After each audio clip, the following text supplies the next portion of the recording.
Welcome back, everyone. I think I'm completely unmuted and ready to go. I'm Alex Bird. I'm Associate Professor of History and Vice Provost for Diversity, Equity, and Inclusion at Rice. I sometimes forget that I am also a graduate of the university, SID class of 1990, so I'll say that once so I don't have to say it anymore today. Welcome back to the Juneteenth webinar here at Rice University and to the second panel, which is entitled On Blackness and Future Freedoms.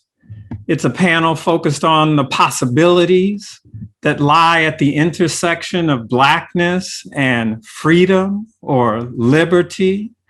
And in this sense, it is a panel focused on potential and problem solving and the creation of better futures.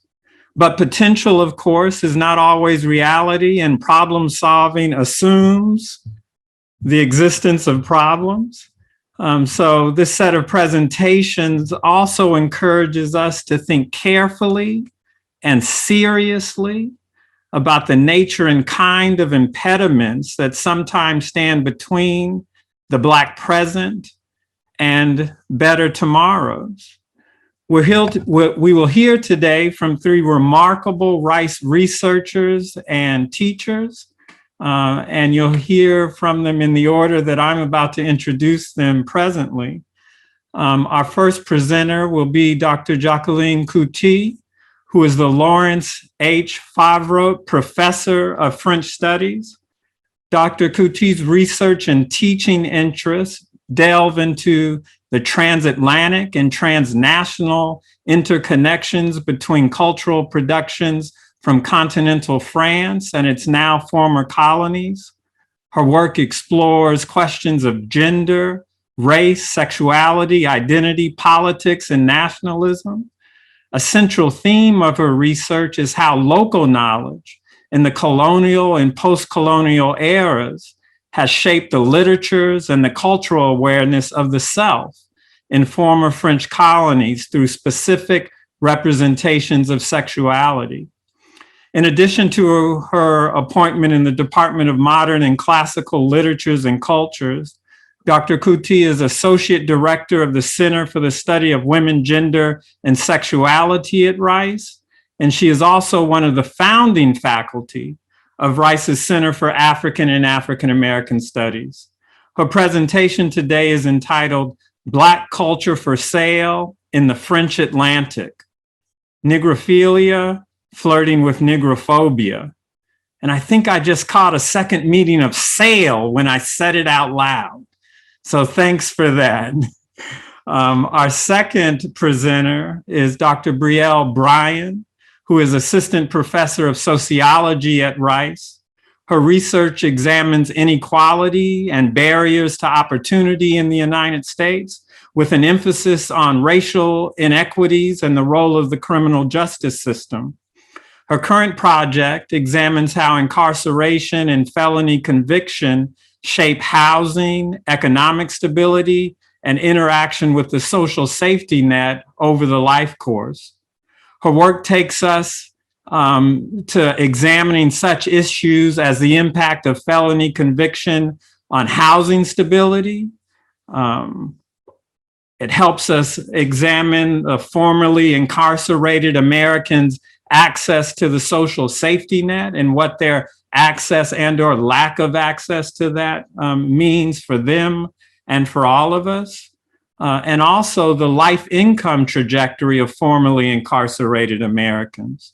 She'll be speaking today from some of her work on the drivers of wealth inequality in America. Dr. Bryan's presentation is entitled The Racial Wealth Gap, Understanding Driving Factors and the Limits of Current Policy Responses. Our last presenter today is Dr. Connie Porter, who is Clinical Associate Professor of Marketing and Senior Associate Dean of Diversity, Equity, and Inclusion at Rice University's Jones School of Business. Her research focuses on the value of fostering customer relations in technology-enabled marketing environments. Her work pays particular interest to questions of trust, sustained engagement, and value creation in virtual communities. At the Jones School, Dr. Porter has taught core marketing, marketing research, and customer relation management. She has also led an experiential learning course, marketing lab, and launched and led integrative executive seminar courses in the MBA for Executive programs. Prior to pursuing a career in the academy, she spent several years as a management consultant and as a commercial banker. Dr. Porter's presentation today is entitled Equity in Entrepreneurship and Inclusiveness in Innovative Industries. We'll proceed in the order in which I've introduced folks, and following Dr. Porter's presentation, we'll take questions from the audience in a fashion similar to what was just done in the first panel. So please, as you listen, go ahead and use the Zoom Q&A function to send us your questions and comments. Hi, thank you for being with us today. My presentation, Black Culture for Sale in the French Atlantic, Negrophilia Flirting with Negrophobia, invites us to reconsider the construction of Black culture in a greater context, more precisely in a French Atlantic context. And I will concentrate a little bit on Black traditional dances from Martinique to help our discussion about the Q&A later on. So now, let me go to the PowerPoint, which is always a kind of technological thing. I would like us to examine the question of culture, its construction, and how it is, for me, connected to negrophilia, infatuation or love for all things Black, and negrophobia, anti-Blackness. I will show us a quick video of the traditional dance from Martinique called Otai, which is a kind of quadrille or square dance. And I would like you to concentrate on the gentleman with the white pants, white and yellow shirt. So let's do that now.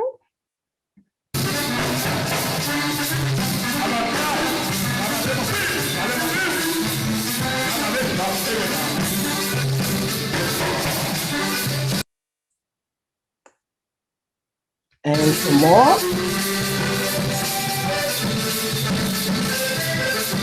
And I would like you to concentrate on the way he moves, the way he's going to move his legs, and the way he carries himself. By the way, this is my dad. And he's 62 when he's dancing like that. So what is important for me to show you this particular type of video is because the dance is performing, is telling us a story about resistance, what we call in French marronnage, about a past colonial life where enslaved Africans were brought to Martinique and had to recreate their own culture through dance. So for me, dance is never about entertainment. It's also about resistance and trying to create one's identity.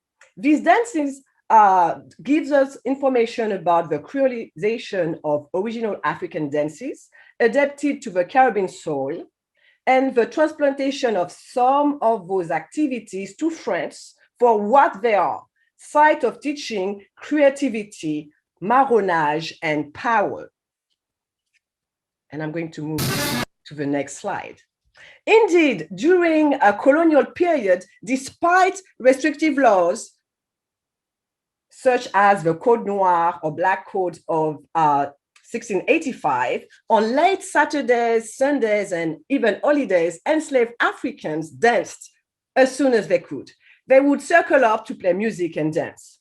Their joy while they were dancing may have allowed them to connect with their surroundings and one another and to remember who they were. And thinking about this notion of dance and Black culture, I want us to go back in 2017 to the controversy around the reopening of a dance hall or Black nightclubs in Paris under one of its former names, Le Bal Nègre. This place was also called Colonial Ball. And the controversy around Le Bal Nègre brought renewed attention to the definition of Blackness and Black culture in a transatlantic French context. Founded in 1924 by the French Antillean politician and musician Jean Rézard de Vouves, the venue located at 33 Rue Blomet in Paris welcomed flocks of enthusiastic musicians and dancers from the French Antilles until the 1950s. In the 1920s, during the height of negrophilia, European love for all things Blacks, for all what they consider as Black culture, French Caribbean bal nègre or Black balls were numerous. Originally, Rue Blomet was the place where French Caribbeans could gather and meet one another. The success of this establishment soon attracted artists from Montparnasse and intellectuals from the left bank. In those balls, at the time, the begin, the mazouk, also called mazurka, Creole waltz, and jazz were all the rage. Talking about rage, despite this history, in 2017, many Afro-descendants living in Paris were offended by the new owner's desire to open his establishment under the old name, Le Bal Nègre. Nègre, for many, has the same connotation that the N-word in a US American context. So not really historically appropriate in 2000. The Black associations organized petitions, created also blockades, and you could see it on the picture, and a blockade in front of the nightclub. The white owner, Guillaume Cornu, eventually decided to call the Bal Blomet, Le Bal Nègre. So he's going to swap from Le Bal Nègre to Le Bal Blomet. Cornu never understood the controversy. For him, he wanted to celebrate and preserve the former so-called temple of French Antillean or French Caribbean temple, where happy Black people danced and had a good time. Focusing on the dance hall as a mere space of entertainment, Cornu is unaware that for some Afro-descendants, people of African ancestry, the imagery he uses may be reductive at best and offensive at worst. The controversy and shifting fortunes of Le Bal Nègre, or rather its name, beg us to recalibrate in a broader transatlantic fashion discussion of Black participation in created culture, to examine the often forgotten, misunderstood power of creativity of Black dances born in the French Caribbean. The French associations opposing Cornu's project concentrated on the problematic use of the word nègre that they perceive as a slur. They did not concentrate on Black dances from the French Caribbean as sites of teaching, creativity, marronnage, meaning resistance or power. Indeed, too often, Black culture and Black bodies are commodified, reduced to objects, into a product to be entertaining, and usually entertain white audiences. The controversy of the Bal Nègre also reminds us to pay attention to whom is in charge of the narrative that constructs and represents culture, in a way whom profits from Black culture. Basically, we need to metaphorically ask ourselves, where's the money? The motive for Black dancers as happy and joyful people highlights how considering Black dance as a mere spectacle and entertainment obscures its historically important ability to maintain, create, and disseminate knowledge. Black individuals nowadays can often be celebrated and lauded as artists or athletes, but the minute they try to go beyond that role, they become problematic and threatening.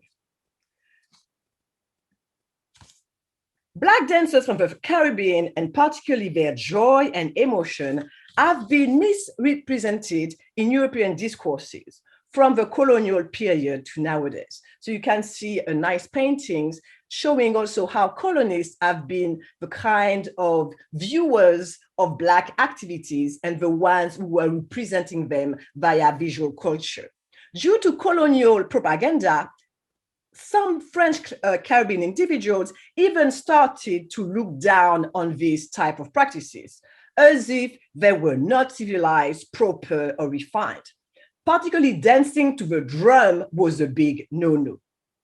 So colonial discourse thus often mystified and vilified the role of emotions such as passion in the articulation and creation of knowledge by and around the Black dancer. However, for me, colonists' fascination already shows the dance's value and what the white gaze mystifying power attempts to hide, the greatness of Black creativity in dance and music. Since the 18th century, white authors such as Moreau de Saint-Méry, Traverset de Sansac, or Arthur de Gobineau all give backhand compliments when speaking about Black creativity. Their texts present Black individuals as extremely emotional, as sensual beings who cannot think and therefore have neither a Cartesian mind nor any type of reasoning. Their texts exemplify the discursive mystification born out of the power of the white gaze, a power that hides white European desire for a Black individual or Blackness itself. In their text, we find what Robert Young terms, and I quote, an ambivalent driving desire at the heart of racialism, a compulsive libidinal attraction disavowed by an equal insistence on repulsion, end of quotation. The recurrent motif of passion, sensibility, emotion, and lack of intelligence point to the mystification that shows the simultaneous workings of negrophilia and negrophobia, the tension between attraction and repulsion that Young calls, and I quote, the ambivalent axis of desire and repugnance, end of quote. The notions of the extreme sensitivity and sensuality of individuals of African ancestry, of their primitive aspects and lack of civilization, if not their inability to think, are found in force during the interwar period in Paris, during les années folles, the Roaring Twenties, at the height of the negrophilia. The French intelligentsia and avant-garde were so passionate about French culture. But at the time, whilst some Black writers from the French Caribbean in the interwar period, such as the Martinican writers Susan Lacascade or Jeanne and Paulette Nardal, attempted to redress the misconception around Black dances from the French Caribbean, it was not until the 1970s, due to the effort of revival traditionalists, that associations promoting the various traditions around dance flourished. In the 1980s, the drum became the mark of Blackness and true Caribbeanness. These traditions are now taught in music and dance schools, both in Martinique, Guadeloupe, in the French Caribbean, and even in France. So thinking about those Black dances and how we could connect my discussion on Black culture from the French Caribbean to a celebration of Juneteenth, I want us to remember how those dances traveled across the Atlantic, from Africa to the Caribbean, and then again from the Caribbean to France. While they traveled, the various dances became new spaces for me of opportunity, an adaptable and supple epistemology of emotion, as Black dancers kept traditions alive and reinvented themselves in the new world. Happiness and joy were not merely about having fun. They belonged to a strategy of marronage, resistance, and how to prevail in a world set to make your lives miserable. Embracing one's emotion meant embracing power and better connecting with one's space, no matter how antagonistic that space can be. And I'm trying to find my last. Yes, here we go. Through movement, dancers stayed in contact with their culture, past, present, but also future. And they insisted on a particular understanding of themselves. Hence, and I will conclude, the future is within our body. Our emancipation is also within our body. Our ability to connect to the past, to the present, and to project ourselves in a leap or a turn in our future. If the future is within us, in the way we move, we have to embrace it. So let's step into the circle and dance. Let's not forget to also celebrate and be joyful when we are thinking about Juneteenth. Thank you. Hello, everyone. I'm an assistant, as Dr. Burt said earlier, I'm an assistant professor of sociology here at Rice, and I focus on inequality in the United States. And one of those particular forms of inequality that I study is the racial wealth gap. Now, the most important thing I want everyone to know about the racial wealth gap is that, there we go, that it is truly enormous. So in most other measures of inequality in the United States, things like employment rates, income, life expectancy, incarceration rates, and so on, the disparity between Black and white Americans typically maxes out around 2 or 3 to 1, which is already too large. But for wealth, the gap between Black and white Americans is nearly 8 to 1. In 2019, the median white household had a net worth of $188,000 compared to less than $25,000 for the median Black household. And this is an improvement over a gap of 10 to 1 measured just a few years before this latest set of data that I'm showing you here. And it is important to note these figures are from 2019. So pre-pandemic. There's a lot that suggests that the effects of the pandemic in terms of both caseloads and job losses and any other number of things were felt disproportionately by Black and brown Americans to an extent far more so than white Americans. So in addition, one thing that's particularly troubling about the racial wealth gap is that unlike other disparities in American society, it shows only limited and sporadic evidence of improving. So what this graph here shows is the median Black household wealth as a percentage of median white household wealth in the US over the last several decades. So in this particular chart, an upward trend in the line means that wealth inequality is decreasing, that Black families on the whole are catching up to the wealth of white families. A downward trending line, on the other hand, means that the gap is getting larger. So unlike a COVID case rate chart, which we've seen a lot of over the past year, what we would like to see here is the line continuing to go up, up, up, and eventually hitting 100%, indicating that on average, Black households have just as much wealth as white households. Instead, what we see is that the lowest racial wealth inequality we've managed to achieve in the last 50 or 60 years was in the late 1970s and right before the Great Recession, at which point Black families managed to achieve a median household wealth of still just 15% that of white households. Moreover, white families have recovered faster from the Great Recession than Black families have for a number of reasons. So we saw the racial wealth gap grow again over the last 10 to 15 years. So I think about this a lot, but not everybody thinks about wealth as much as I do. So for those of you who don't typically think about wealth, I want to make clear why it's so important and why it's something that I think we should talk about more so than income, which we spend a lot more time on. So there are several key things about wealth that make it particularly important to opportunity and to the ability to get ahead in the way that income does not. Namely, wealth serves as a personal safety net. It allows those with resources to weather unexpected costs without falling behind on usual monthly expenses. while those without adequate liquid resources can see their lives derailed by unexpected car repair costs or a large medical bill. Moreover, thanks to compounding interest and continued inflation in the value of housing in particular, wealth just tends to grow over time with little effort in a way that income simply does not.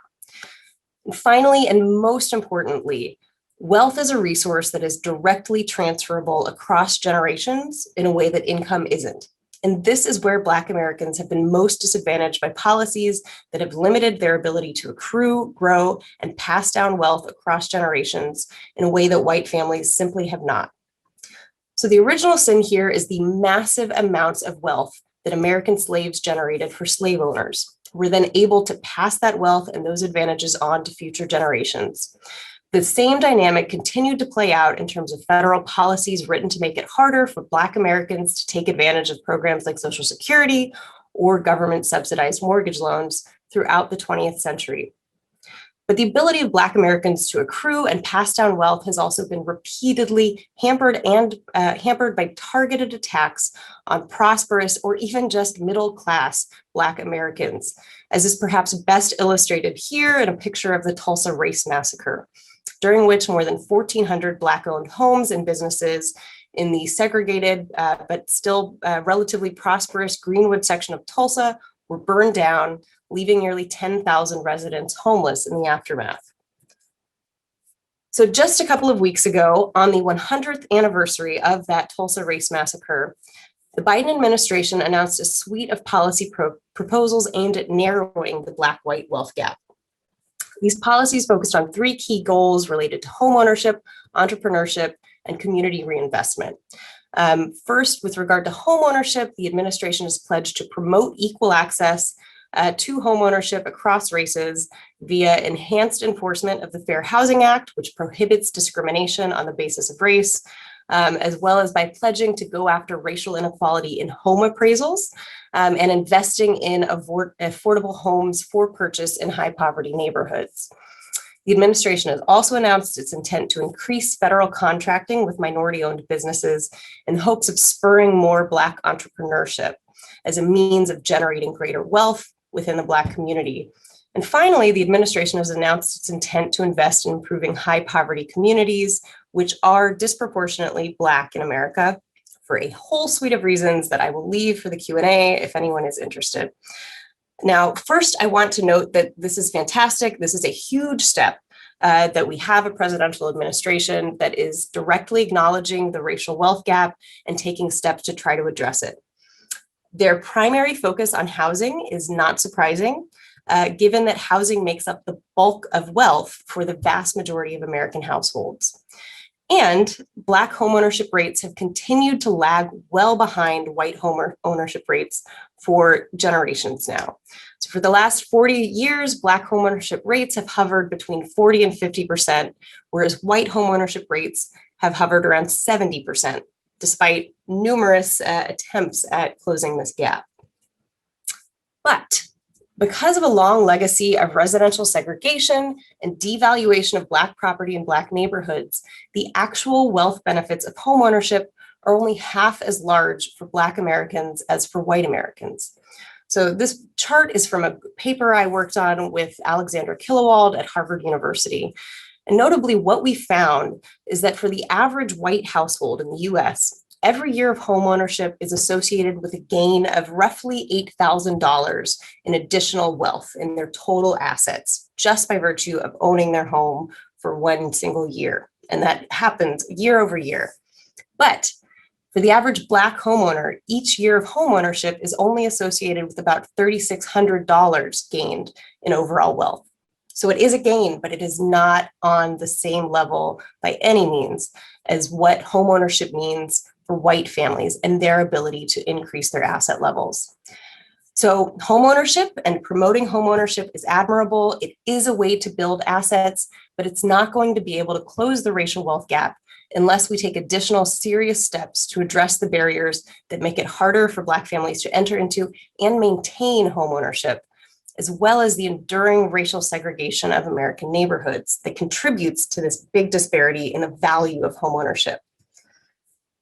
Moreover, I'm very excited to hear Dr. Porter talk about entrepreneurship in just a few moments, but I want to note that I worry that the Biden administration's efforts that focus on entrepreneurship are likely to be helpful primarily for Black Americans who are already at or above the median, those who are college educated and who have enough resources already to take the leap and start their own business.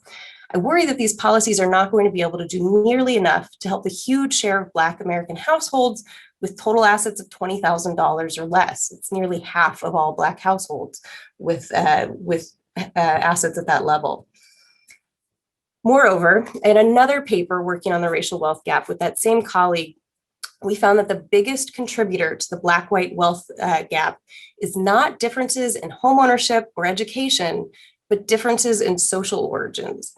What I mean by that is parents' education level, their resources in terms of their own assets, whether or not they own a home, their income, and in particular, differences across races in the likelihood of receiving inheritance or monetary gifts from your parents that can help with things like covering tuition, a security deposit for an apartment, or even a down payment for a home. If we could equalize those sorts of differences in family background and family resources, the size of the racial wealth gap would be cut in half. But to equalize those differences, we would have to take some really major steps.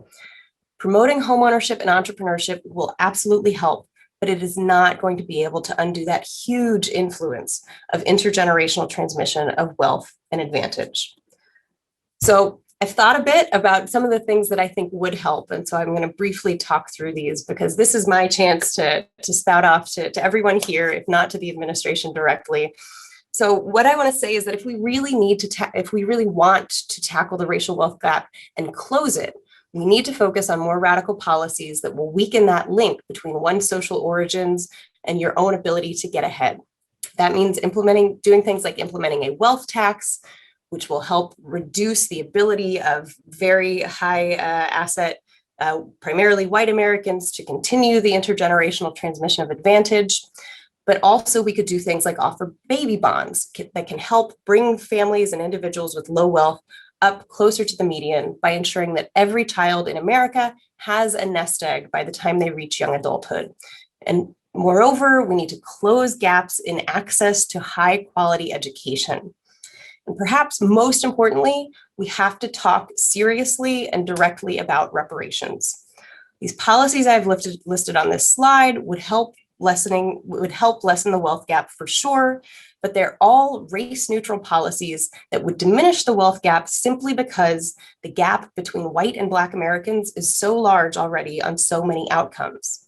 But none of these policies listed above, policies that are discussed by politicians, none of them reckon directly with race and the accrued costs that Black Americans have faced as the direct results of racist policies at various points in American history, starting with slavery, but extending all the way through Jim Crow era policies, mass incarceration, and current racial disparities in the criminal justice system and in enforcement.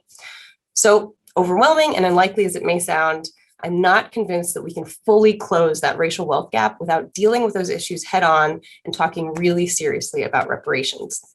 And I will leave it there. Thank you. Thanks very much. Now we're winding out with our third presentation by Dr. Porter. Thank you so much. And thank you, Dr. Bryan, for the wonderful setup on entrepreneurship. I'd like to talk for a few minutes about equity in entrepreneurship and inclusiveness in innovative industries. In terms of an agenda, I just want to do a quick status of Black entrepreneurship in the US, just as a level-setting conversation, but dive quickly into talking about equity in entrepreneurship, talking about what that means, talking about the sources of inequity along the pathway toward Black entrepreneurial survival, and then offering some benefits and insight into current innovations that are out there now underway to create more equity in entrepreneurship. I'll also talk very briefly about inclusiveness in innovative industries. We have limited time, so I won't speak as long about this topic, but I do want to address this issue about what it means to be inclusive within the context of innovative industries, and talk about the issues there, and again, interventions that are out there now to give us hope that in fact we may make progress in having more inclusiveness in those industries. And as Dr. Bird invited us to talk today, in one of his communications, he suggested that he wanted people to feel like they could take some action as a result of having been here today. And so you can't tell that to a marketing professor, because we talk all about call to action. And so I'm going to leave you with a call to action for you and for me. So let's talk about the status of Black entrepreneurship very quickly. So the number of Black or African-American owned businesses has increased in recent years. Most of those, 96%, are sole proprietorships. That means that they don't have employees. The total number of businesses is about 2.5 to 2.6 million. That's up significantly since 2007. Most of that is concentrated, I should say, not most of it, but concentrated in healthcare and social assistance and other service sectors. So the 4% that have paid employees collectively employ about 1 million people, have payrolls totaling 28 billion. That sounds like a lot, but it's very small if you compare it to some large corporations like a Walmart, for example. The industries that have the highest number of employees for those companies are in employment services, the management of companies and other enterprises, and traveler accommodations. This is the racial entrepreneurial gap, not the same as the wealth gap. I'll talk about the wealth gap briefly later, but the racial entrepreneurial gap is significant and persistent. So this is a little eye bender of a chart, but basically this shows the percentage share of small business ownership relative to the percentage of the population the last time this data was collected. And so the bottom line is this: African Americans' share of small businesses lags behind that of other minorities and whites. We are, as African Americans, 13% roughly of the population, only 3.5% share of businesses. White Americans, just over 60% of the population, and over 80% of small businesses. Importantly, that racial entrepreneurial gap is not due to lack of trying or preparedness. Research tells us that Blacks are more likely to start a business than whites. Black women are more likely to start a business than white men. Let's go back to why that is. There's optimism about the potential for greater economic freedom that's motivating these entrepreneurial endeavors, even though survival is less likely. For Black women, who are also more likely to start a business, only 3% are actually running what we consider to be a mature business, which I'll talk about in a moment. 3/4 of those Black female entrepreneurs have at least a college degree. So lack of education really is not the reason for these lower survival rates that create this gap. It's really that Black entrepreneurs face unique barriers, inequities on the road to survival. And I'm using that word survival because it's a part of the entrepreneurial success process. If we look on the left and we start from ideation and going through an actual startup phase through to survival and all the way over to growth, Black entrepreneurs face barriers right there, right before they get the chance to reach survival and stability and growth. And we're going to spend our time talking about what is like comprising that brick wall. Let me talk about equity and entrepreneurship. So before discussing equity and entrepreneurship, I think it's important to define the general concept of equity. We talk about diversity, equity, and inclusion all the time, but lots of people conflate those terms. Equity refers to the extent to which processes are impartial and fair, such that every individual is provided the possibility of equal outcomes as compared to others. That doesn't suggest that everyone will have equal outcomes or deserves equal outcomes. It means that everyone should have a fair shot at equal outcomes. If you apply this then to Black entrepreneurs, equity in entrepreneurship would require two conditions. It would require that Black entrepreneurs have an equal chance of survival as compared to all other entrepreneurs in the marketplace. It would also suggest that all participants in the entrepreneurial ecosystem, particularly those who control or influence processes that determine the allocation and or distribution of key resources, act with fairness and be equity-minded. And the literature tells us that equity-minded means that that everyone in the ecosystem needs to understand, acknowledge, and take actions to remove barriers and advantages that are experienced differentially by members of the entrepreneurship community, which could give rise to systemic inequitable outcomes for some entrepreneurs. The sources of inequity or the barriers for Black entrepreneurs relate to their limited access to key resources like financial capital, social networks and mentors, customers, and education-based resources. I won't go into each of these in detail given the time limitations. We can talk about this in Q&A, but I want to talk about limited access to financial capital because it is persistent. Here are the headlines. Black entrepreneurs don't get their fair share of bank loans. Venture capitalists just don't see green when they're making funding decisions. I have a bunch of data on this. I'm going to give you the highlights. Black entrepreneurs back up to the loans. Black entrepreneurs get only 2% of all SBA loans. Only 10% of Black entrepreneurs are banked compared to 25% of white entrepreneurs. Most Black entrepreneurs want to grow their business, but 58% never seek new loans because they believe they will be rejected by lenders. And this has been confirmed by a Federal Reserve report that showed empirically that Black entrepreneurs are rejected at twice the rate of white applicants. Now let's talk about those venture capitalists who presumably see only green. Venture capitalists often misjudge the potential of Black ventures due to biased heuristics like being unbanked. There's a great story captured in a research article recently where a Black female entrepreneur shared in her pitch that she was unbanked. She spent a lot of time explaining what that term meant to the venture capitalist that was listening to her, and when he understood it, could not understand why she would be unworthy of a bank loan and worthy of his money. So she didn't get the deal. Only 1% of VC founders are Black, 77% are white. 1% of decision makers or partners at VCs are Black. You know, if you skip all the way down to the bottom, the last line, only 34 Black women have ever raised more than $1 million since the venture capitalist industry even started in 1957. So these numbers are persistent. There's limited access to influential social networks. That's persistent. Why? It's because power networks form where Black people are underrepresented, such as elite universities, management consulting firms, investment banks. It's also because research shows that white-owned venture capitalists are more likely to fund ventures led by white men. Let's talk about the benefits now of creating equity. Why should we care about this?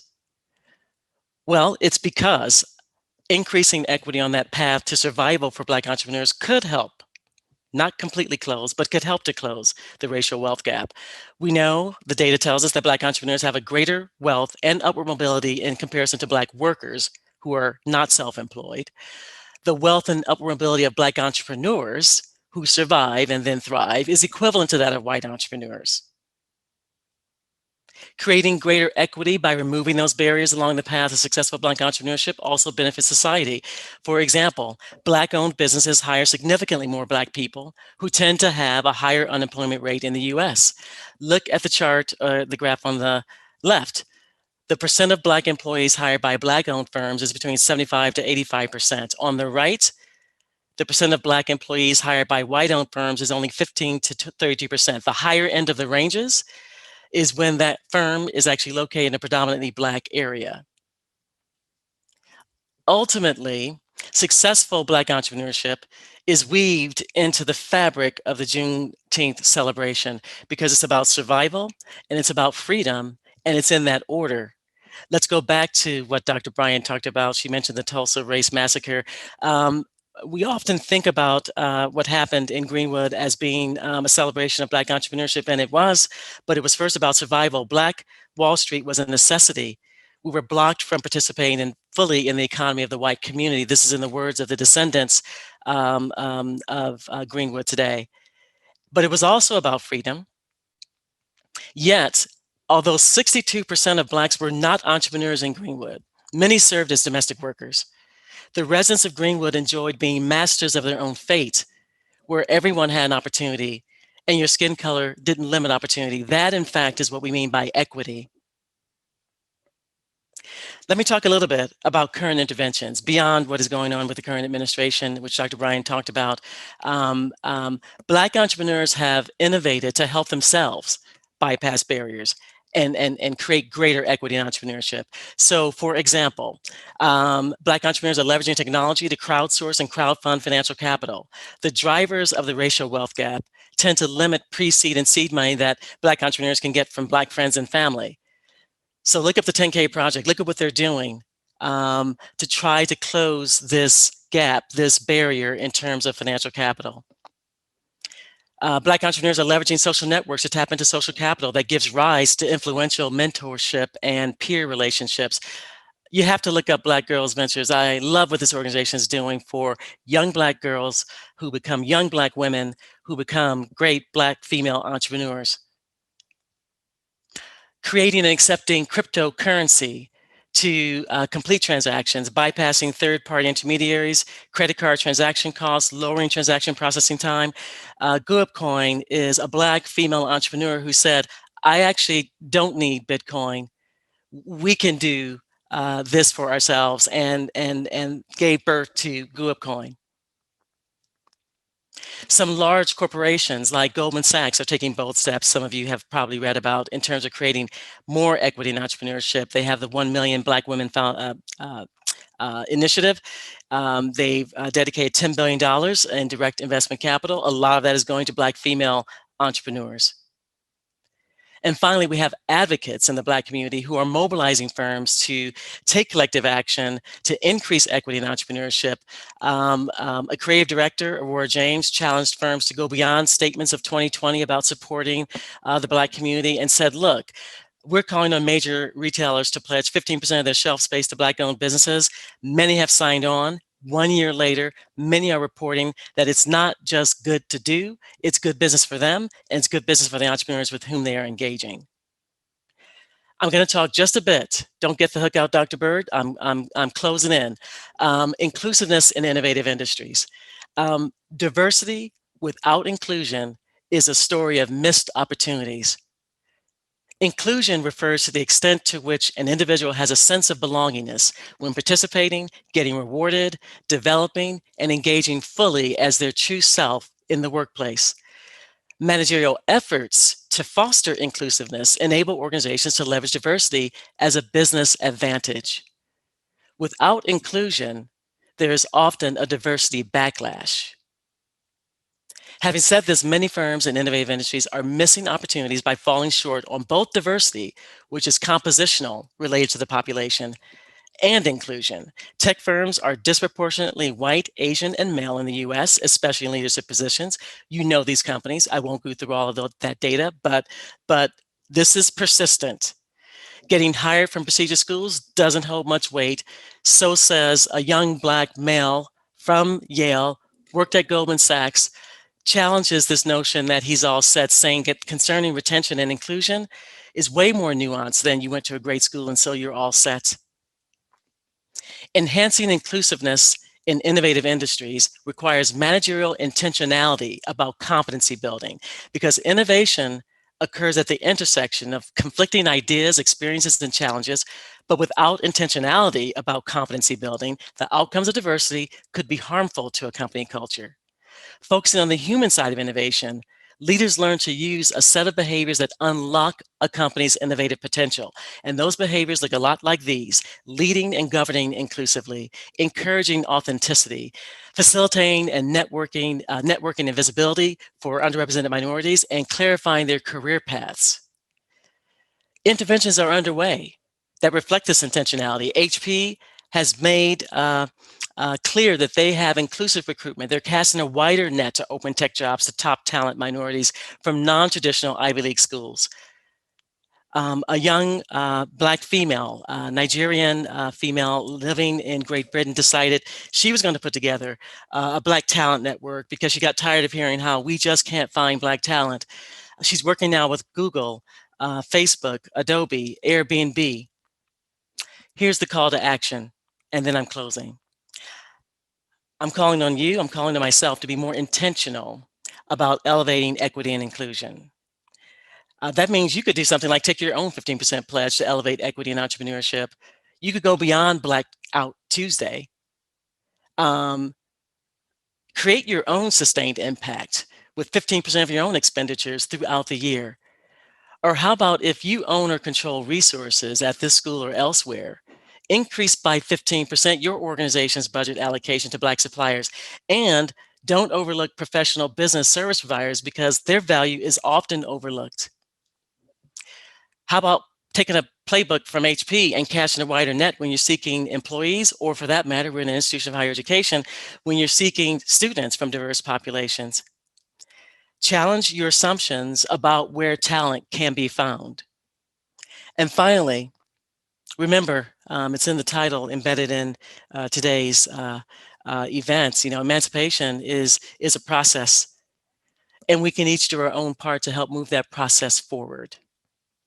I'm turning it back over to you, Dr. Bird.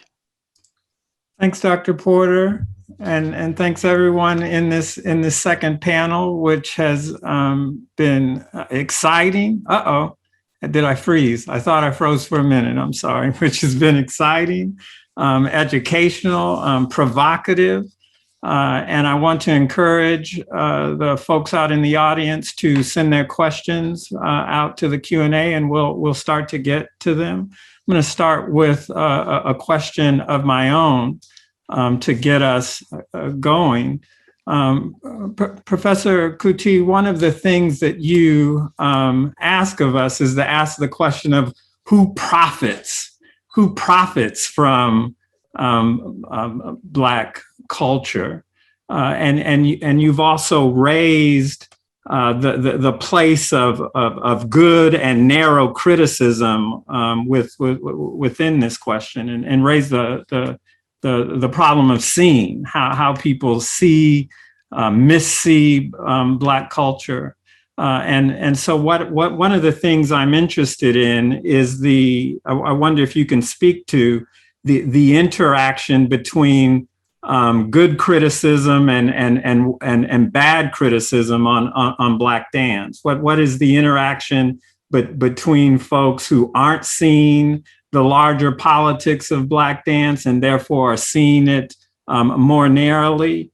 Are seeing it more narrowly, and the interaction of practitioners, dancers, and critics who are opening up a broader vision for Black dance and asking people to see the resistance. What do the interactions look like between these two ways of thinking? And I'm starting the question with you, but I would appreciate if Dr. Bryan and Dr. Porter would also take up a similar question. Because I see in parts of their presentations also issues of seeing, right? So Dr. Bryan raises the issue that if we don't deal with reparations, right, the other issues that we are more inclined to see well and to maybe act on have less of an impact. So for Dr. Bryan, I'd be interested in your opinion on how to get people to see reparations as a solution. One of the benefits of race neutral approaches is that people are better able to see themselves, right? And so they're less inclined to be resistant to that. To Dr. Porter, a similar question concerning VC firms, and I'm curious whether there are VC firms who have learned to see better, right? Have learned to see Black entrepreneurs better, and if so, how did they come to that? I'm sorry, I'm done. But with Jacqueline, if you could start. Thank you, Dr. Bird. So I will start saying that I often tell my students that we need to look at the money, because we often have discussions about what is cultural appropriation. And I'm always very uncomfortable with discussions around cultural appropriation, whether be it about hair or dance, because we all steal from each other. So, if you're a dancer, if you've danced before, you know that you're going to see someone do a steps and you're going to take the steps and you're going to make it yours. So it's not going to be exactly the same thing. And even if you're interested into literature, you will realize, and I'm not talking about plagiarism, but, we always having the same story. If we think about Romeo and Juliet, then you have West Side Story. So that's why I think it's important to think about true profits, because then if you braid your hair a particular way and people look down at you, there's a kind of cultural capital that you do not have. And if someone from another group is making the same kind of braid and they're like, oh my God, it's so cool, then for me, that's cultural appropriation, because you cannot even enjoy something from your own culture that someone from another culture will do. So it's not always about money, but I want to start with money because that's easier. I don't know, with, getting more into research, I will become more of a Marxist. I don't see myself as a Marxist, but I realize it's all about capitalism. So we need to look at where's the money. And for culture or dance, I'm always thinking about dance for the self. I hear a tune and I start moving is for me. I'm in a group of people, we all dancing, being silly is for us. And then dance performance, where you're going to be paid to dance, or, so then there's an exchange. But again, pleasure, you could still deal with dance for yourself, and it's a performance where people are paying to see you dance, but you're the one benefited from that. So that's why for me, when we look about Black culture, and, I don't even need to talk about creation of, rock and roll and how, things happened. And then Elvis Presley was great, but Little Richard did a lot of things before him. So this is what I'm talking about, the question of who is in charge of the narrative. Because it's important. What's happening sometimes in Martinique and now is different. And that's why I wanted us to see my dad dancing. For a long time, some of those dancers like, ooh, only like, dark-skinned Black people dance to the drums. So you also have in the Caribbean the problem of colorism, Jew colonialism. If you don't dance to the clarinet and to a piano, this is not refined. So, there are different type of layers. But then you have to realize the minute you hit the drum is the beat of life. The minute you hear the sound, you cannot not dance.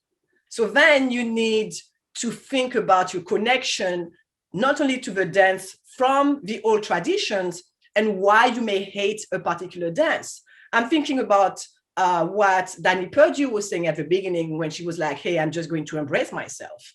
And it's the same idea. 20 years ago, I went back home and I had my kind of fro, and my grandmother was looking at me, was like, what is that? I'm like, whatever. I don't need to braid my hair. Because at one point, the fro was also a big no-no. Now everyone is wearing natural hair. So the whole discussion we have about culture is not simply against another group, but it's also the problem we are creating for ourselves within the whole group. At one point, we just have to accept who we are, whether we want to have our hair pressed, whether we want to have our hair natural, whether we want to dance sexy dances, whether we want to do ballet. So the question of, who profits, then I'm thinking also about pleasure. If we enjoy what we're doing, if we benefit from the fruits of what we're doing, when we think about dances, that's cool. If we just kind of puppets and people are enjoying what we're doing, but we have no pleasure, then this is where the problem is at. So that's why I think the celebration of Juneteenth for me is also that, though in Martinique we celebrate May 22nd. But the question about being proud of our past, realizing we are descendants of enslaved individuals, but they were not slaves. They were more than that. They created culture, and our culture is still celebrated in different spaces and places in the world. And we still hear dancing and people are like, oh my God, what she's doing is so cool. I want to do it. So that's the power that I want us to grab so that we could, enjoy being human. and I will let the others talk. Good. I'm muted again. Thanks a lot. We've run up against our time. I'm going to steal, because I'm the next panel, I'm going to steal 5 extra minutes. I'd like to hear from Professor Bryan and Professor Porter. We've got some questions in the Q&A. I just want to let folks know that what we might end up doing is having to type answers to those questions in between. But Dr. Bryan, Dr. Porter. Sure. So I'll just briefly say that on the topic of how do we get people to see reparations as something worthwhile, something we need to do, I usually, when I present my research, when I teach my class on social inequality, I have a tendency to leave things on a very negative note. I think it's just it comes along with studying social inequality. But I do want to say this is an area where I feel optimistic. It's not going to happen overnight, and it's not easy, but I'm encouraged by a lot of things that have happened recently. So just the general public discourse about race in America has grown in a really important way just in the last few years, in the last year in particular, such that we're just talking about these things more often and more directly than has often been the case. Not everybody is, but a wider swath of Americans, I think, are talking about this stuff. And it's helped in particular, honestly, by pop culture. So I'm thinking in particular of the Tulsa race massacre, which I first heard about maybe 10 years ago when I was TAing a class for undergrads, and I had a student from Tulsa who said she wanted to write a paper on it. Have you heard of this? Nobody knows what it is. Nobody talks about it. And then I didn't hear anything about it again for 5 years or so. And then I started to hear more and more. And now HBO and 2 large shows just in the last year or two has either done a sort of a reenactment of it. Very popular shows. In Watchmen, they showed the Tulsa race massacre as a very sort of pivotal scene. And Lovecraft Country, a more recent show, also has had multiple references to the Tulsa race massacre. And now we have the president acknowledging it and talking about it. Additionally, just yesterday, the Senate passed unanimously a bill put forward to make Juneteenth a national holiday. I remember as a child in Texas, I knew Juneteenth because I grew up in Texas, but I moved to Georgia and nobody had any idea what it was. But now suddenly we're on the cusp of it being a national holiday. The last thing I want to point out as a point of optimism is that after decades of trying to get a bill passed in the House of Representatives that would simply form a commission to discuss the possibility of reparations and what the contours of reparations could look like, and not ever getting that bill out of committee. Just in this session, finally, that bill, HB 40, has finally made it out of committee and will come to the floor of the House of Representatives. So there's a lot of work to be done, but I think there's a lot to be hopeful about right now.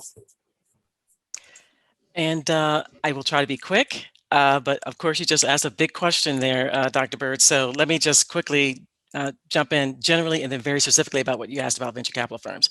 So in general, I also am hopeful about reparations. I believe in it. I think it can take different forms. I'm from Chicago recently. Evanston, Illinois, located right outside Chicago, home of Northwestern, where my sister went to school, where there are descendants of African-American families who were redlined and robbed of wealth over time, and reparations will be given to those families. There are lots of those things going on across the country. So let's hope it just doesn't stop at conversation. But getting to your specific question, Dr. Bird, about VC firms, and are there signs that they are seeing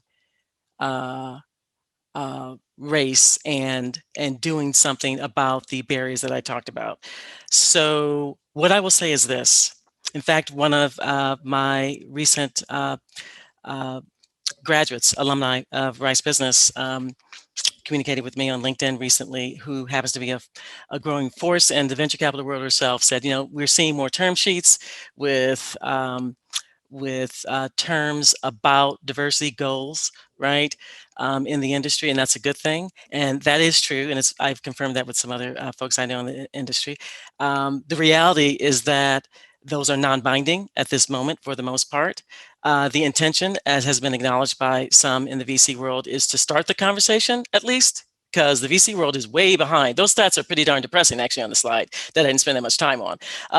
So there's a conversation that's starting, but I hope it gets beyond a conversation. So what I can say that I am hopeful about, because when I made the slides, half of me was getting crunchy about some of that data, but then the other half of me was getting all excited because I recognize that Black entrepreneurs are not waiting around to be seen. There are Black entrepreneurs that have decided that they have started venture capitalist firms of their own to focus on Black firms. Just I shared a number of initiatives that are underway that Black entrepreneurs are doing for themselves. So I am hopeful about reparations. I am hopeful about the initiative of the current administration at the federal level around entrepreneurship. But meanwhile, we have stuff to get accomplished, and I'm hoping that folks take action individually and on their own. Thank you so much. And thanks to all of the panel and for those in the audience for staying with us in this second third of the Juneteenth webinar. We're going to take a brief break now. We'll be back at 11:30 for, we have some very good questions in the Q&A, and I just want to assure you that we'll tend to some of those by typing answers to them. We'll take an 8-minute break now, and we'll return for panel 3, which is an update from the task force on slavery, segregation, and racial injustice.